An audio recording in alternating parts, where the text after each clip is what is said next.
Yes, sir. So we're continuing to interview these very interesting people, and we have Mike Made It here. He's from New Jersey, and boy, can he make it! The food looks so scrumptious, man. So I had to hit him up. I had to see if he was willing to do it. So Mike, he goes into depth on why he started eating, where he wants to take his career, and tips for other chefs out there, man. And please show some love. Show some love. Go follow Mike. All of his good links are in the description. And I love you all. All right, what's up, Dickie? This here making fucking cheesesteak egg rolls, you feel me? And stop saying I'm from fucking New York. I'm from fucking Jersey. Jersey, Philly, and New York is the most verbal. All right, what's up, you sick fucks? They want our Auntie Ann shit. Matter of fact, fuck Auntie Ann or no Uncle Mike shit. Welcome back to another episode of Important Miscellaneous Talks. I'm your host, Glasper Crossfield, and we are changing the world one podcast at a time. Please introduce yourself. What's up? I'm MikeMadeIt, influencer, chef, caterer, actor, a little bit of a comedian. I'll do it all. So, where does your love of food stem from? Well, my love of food stemmed from like just growing up. For me, I grew up in a poverty type of place, so I never really like ate like. I'm not saying my mom couldn't cook, but it was just like the bare minimum. Mm-hmm. So I just got into it. Like I just went around the kitchen, and my mom would like like she would hype me up, like, "Oh, my little chef," and it really stemmed from there. From that point on, I just kept cooking more and more and more and more, trying to figure it out more, just trying to cook for myself because my mom had like a lot of jobs too, so I had to cook for myself. Plus, I'm an only child, so she was at work and I was just in the house like chilling with my friends. And they wasn't going to feed me, so I had to figure out how to feed myself. Survival. Mm-hmm. So, what made you get on TikTok? The comedians Drew and Stacy, they was telling me like, "Oh, bro, you really know how to cook and shit. You might as well just add your personality to it, put it online." So I'm like, "All right, I'm gonna try it out." First, I started on Facebook. Then I went to Instagram because I had like a page on Instagram where it was just basically like me like just catering. Then I transformed that into like a cooking page. And then TikTok was actually like my last option for real. Because all the other ones, it wasn't really like flowing right. I wasn't really going nowhere. But it was really on just like my I was just like laying it out. Like the video was just like choppy, they was like poor edited. So I really wasn't catching people's attention until Instagram started doing reels. Once I got the hang of reels and like really like getting like that what's that horizontal type of Angle? flow, yeah. Then I just migrated to TikTok and my shit started going up. From there, it was just like I just started going up from there. Honestly. How do you let your personality shine through so easily on camera? Because that's much easier said than done. I mean, it took time because at first it was just like my friends even tell you. At first it was just like, all right, 1/4 cup of this, 1/4 cup of that, 1/4 cup of that, and it was like that's not really like you. Like you're not really like it just sounds like you're reading a script or whatever. Mm-hmm. But then this, because I actually did like a some shit like FEMA or whatever where I go and I cook for the first responders and all that. So I went out there to Louisiana or whatever, and like it was like a lot of like problems going on because it was just like people wasn't carrying their weight in the workforce or whatever. So I used that anger to really like do a video and it just went up. So that just like really like the raw personality of me, my raw anger. Okay. Got it. When you first told people that you wanted to be a chef, did they take you seriously? Because I know sometimes in the hood they're like, "Oh, you think you go to Ramsey now?" And like sometimes when you try to do something positive with your life, people try to hold you back. I mean, it was kind of the opposite. Like they'll uplift me, but it wasn't like they was uplifting me. It was like they thought I was like the golden ticket on like some rapper shit. You feel me? I was like, it was just business, bro. So they look at me as a golden ticket, like, but they'll still like try to hold me back, like, bro, come home. I'll be in. It's times where I left class and went back to the hood, which was dumb, but I wasn't feeling the class, so that's really why I left. But it was just like, yeah, fuck it. But it was like kind of like back and forth. People would say, "Oh, you're gonna get fat," shit like that. Like that. But other than that, it was all like positive feedback. Did you always want to cook, or did you have a backup plan? Like, this Well, is the only career path that you wanted to do? honestly, I never wanted to, like, I didn't want to take cooking seriously, but it was just like I didn't know what else to do, and I thought to myself like, I'd rather do something that's utilitarian, like all the way around, like something that's always going to be in business than just sitting there not doing nothing. So I got into cooking. That's basically why I really got into cooking, because I didn't want to just broke as hell, not doing nothing, not be able to have like something that's like connected to me, like a talent. Like, you know how everybody got like their little own little vision they got going on. So I kind of like made cooking my thing, and then it just like I just stuck with it. So what did you want to do with your life after high school? Basically, I ain't gonna lie to you, I ain't give a fuck. To be honest with you. Mm. So you And it, graduated high school with no plan? basically, with no Gotcha. plan. And then I only applied for one school, and I got in. So it was just like What school was that? that was the Art Institute of Philadelphia. I went there for about like 2 years. Then I dropped out because I was like overwhelming myself. Like I was working at Campbell's Soup in a cafe. But mind you, I was working from like 5 to 11. But then I go to school from 1 to 5, get like a little break. Then I'll be in there from from 7 to 10. But I really get home at like 12, 1 in the morning.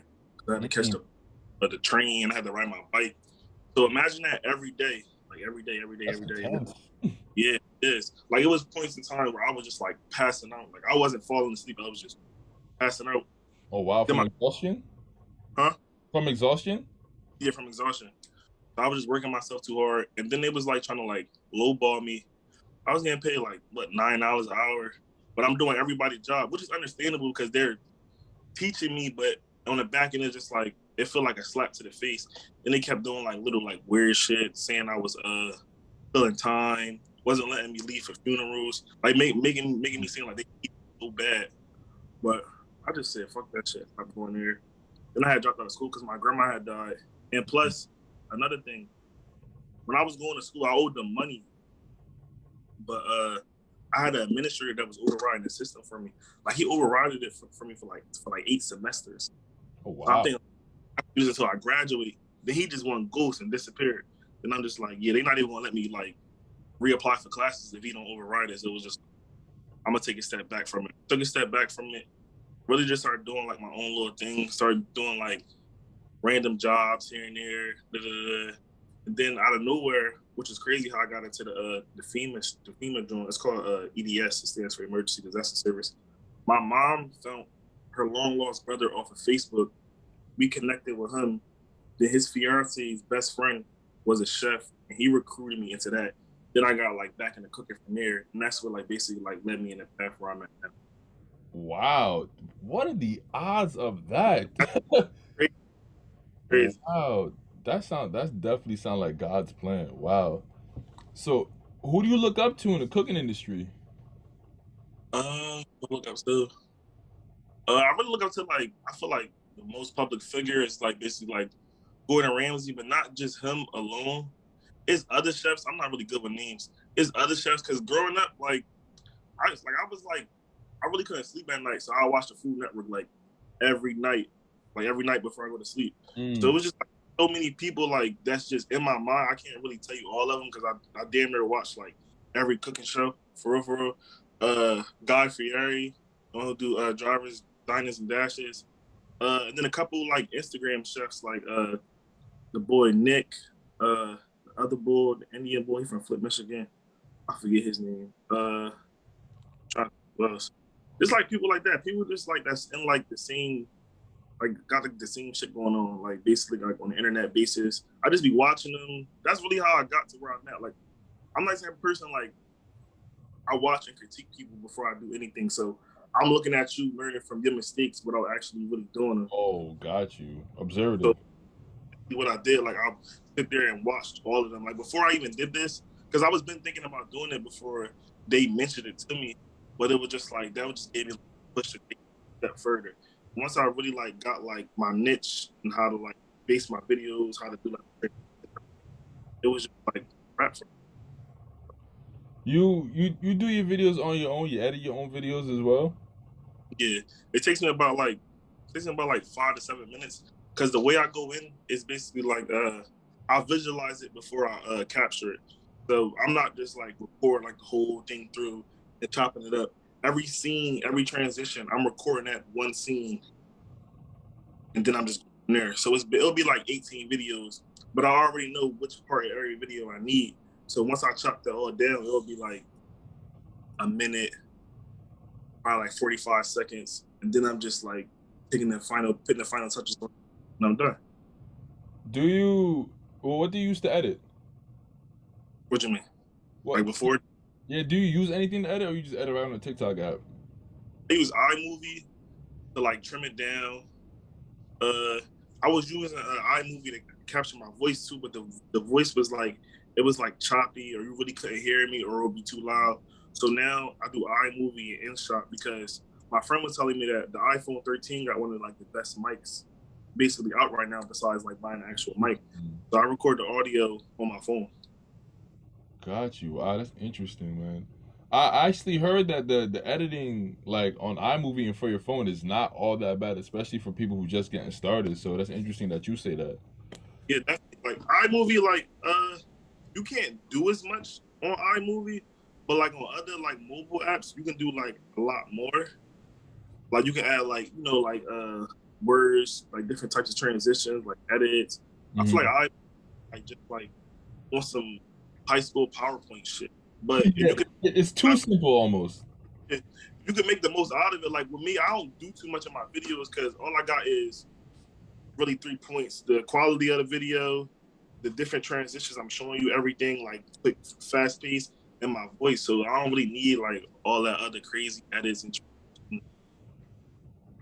Got you. Where do you want to take your brand? What is your long term goal with all this? My long term goal for all this, I'm gonna be honest with you. Like, I'm just trying to get money so I can go back to school and finish learning what I want to learn. Cause it's just like, I feel like that was like another like thing that was holding me back. It was just like I didn't get a scholarship, so at the end of the result, I had to pay that back. And since I wasn't like going to classes, they was charging me for that. So I really want to like just go back in the culinary I could learn from, travel the world, stuff like that. Like I don't really care about like all this other. I just want to build myself up to that point where I establish myself, get some money out of it. Got you. Sorry, lost my train of thought there. How would you suggest, what would you suggest for someone who wants to become the next Mike Made It? No, honestly, just like stay consistent, go over everything. Like I don't study things, but like I like visualize them. I memorize them. Like I really get it in my head. Like you really got to get stuff like, and you got to embed it in you, like a part of you, so that once you do it, it just comes off as easy. Like that makes it like so much more easier for me than just like basically like, all right, you really got to like study it like day out until like it sticks with you. You can't just like, all right, I'm gonna make this unless you make it something that you know how to make. Because most of the stuff I make is basically like that's my first time making it. Honestly, like majority of stuff I make, that's my first time making it. Like I don't do like no make it again unless I like demolish it, like butcher it completely. But other than that, just study it. Like really watch everything. Learn from people. Don't take it as like you dick eating or you dick riding. Like really sit there and learn from everyone around you. Like from even if they're in a different field, just take the positive things from everyone around you and implement it to yourself. And then from there, it should just be easy. How many hours would you say you put in studying your craft? Mm, honestly, if I'm not out like having a good time, is mainly throughout the whole day.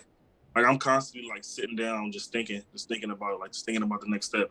Like even when I'm doing stuff, you always because I feel like people don't understand. Like it's a difference from being like you working for somebody and being an entrepreneur. Like entrepreneurs, they really don't take off. Like it's really like 24/7, 24/7, 24/7, 24/7. Because I'm running this business. It's not just a business. It's me. Like it's a part of me. Like it's a part of my life. Rather than going to a 9 to 5 and someone telling you what to do. I gotta tell myself what to do. I gotta motivate myself. Even when I'm not motivated, I still gotta get up and go do it. Or my business might crumble or fall at any moment. So it's just like an ongoing process. Those days where you don't wanna do it. What Say it do again. you, the days where you don't want to do it, where you're not as motivated? What do you do to get yourself in that mindset? Uh, I just get up. Honestly, I just think about all the times where it was basically like I didn't have nothing to do. I didn't have people like looking up to me. Like you just got to think. You just got to really just pick yourself up. Like even when you really don't feel like it. Like I feel like, well, me going back in my videos, I can tell when I really didn't feel like doing a video, but other people probably can't really pick up on it. But it's just like just do it anyway. I heard this quote. It was like something worth doing is worth doing poorly. And that Mm-hmm. really, as long as you're getting up and doing it, that's all that matters. Mm. Do you have any plans to make a cookbook or open up a restaurant one day? Uh, I open up I mean, I'll make a cookbook. I'm actually working on that right now, just gathering all the recipes. I like, taking bits and parts of I don't like adding things I do. But the restaurant thing, I probably won't open a restaurant until like I'm well off and stuff. Yeah. Because like restaurants, they don't really like that's what everybody tells me. Like, why don't you open a restaurant? Why don't you have a food truck? Like a lot of people who do that are struggling, to be honest with you. Mm. Unless you have like a chain or like you're like well known, like Gordon Ramsay or Guy Fieri, like they really took the smart route because like television, it's like you're promoting yourself and you're like, you know what I'm saying? Like promoting yourself more than rather than just me open up a restaurant in my Yeah. neighborhood. Just Yeah. coming there. People might not eat there all the time. But if I already built like that type of credibility, people are going to eat there. I could charge them whatever I want, shit like that, just because of my name, rather than just open a restaurant. People, oh, he think he could charge this much. Who is he? Da-da-da. You know how. Yeah, I get you. They're gonna be like, "Oh, Mike turned his back on the hood. Now he want to charge this amount." I get Like, you. I get you. So, have the women poured in expeditiously since your increased fame? I mean, I always had the women forever. I ain't gonna lie to you, but it's just like some be like a little bit easier. Like some be like they'll just throw themselves at me. Some just be like the same, or the joints are already. Some of the joints are already got. Be like, oh, you really famous now, da-da-da, blah, blah, blah. But I'm like, I feel like I was always like bull for real. Like I was always this person. I just didn't like realize it within myself. Like I forgot about it and shit like that. But it's like a little bit more. But you got to think, I really just blew up like last week for real. For real. So it's really like all coming in. So I really didn't get a chance to really like experience. Like, I haven't really been out or nothing like Do that. do they ask you to cook for them? Yeah, they've asking me to cook for them since I started. It's like it's weird because people actually cook for them and never come get the food. That's why I started cooking for people. Honestly, like at first I was doing like basically like personal meals. Like, all right, you tell me a couple days in advance what you want, I'll make it for you. People won't hit me up once I make the meal. So that just was like a slap to my face. Like, damn, like I'm trying to give y'all something like new and healthy and really like genuine. Like, because everything in the hood is really like fast food, Yeah. soul food cool, but that shit like really like kill you for real, for real. Like people don't understand that. Like that shit really like give you like diabetes and all that shit because it's so like heavy. Mm-hmm. So I try to give some people some new shit. It was just like they wasn't really fucking with it.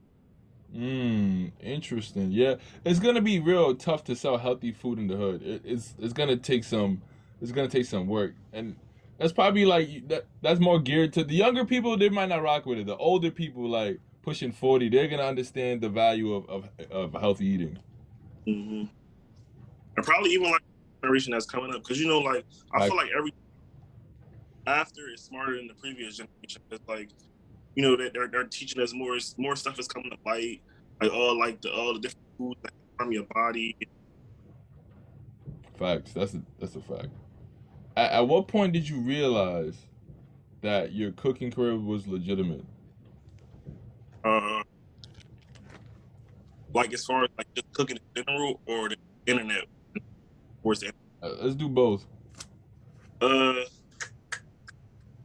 just like the reactions I was getting from like my food. Like once I started cooking with no, not even that.